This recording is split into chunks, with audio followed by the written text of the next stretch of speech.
17 सितंबर आइलबा एही से मनाया गराइलबा धूमधाम से पूजा होई जी बात हमारा अब बुझाइलबा दिलवा बाबा बाबा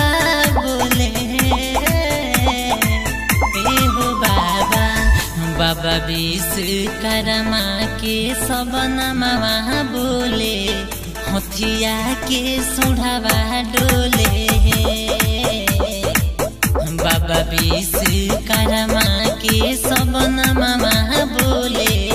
हथिया के सुढ़ावा डोले। Mix by Sneha recording studio Jamo Chand टोला।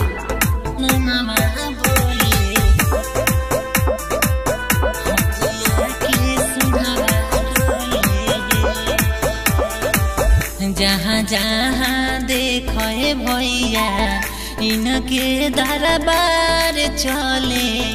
लोहा लकड़ घोड़ा गाड़ी सब कारोबार चले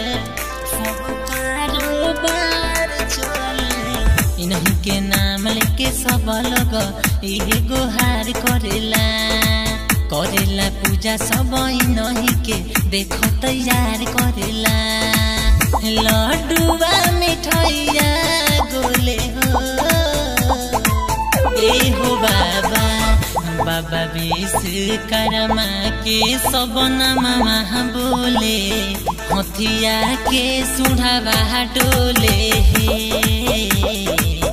बाबा विश्वकर्मा के सब नामवा बोले हथिया के सुढ़ावा डोले।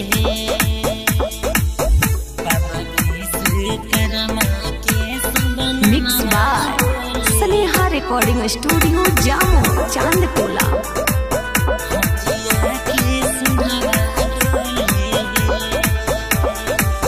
बाबा हमार खुश हो जाले हथिया सवार होके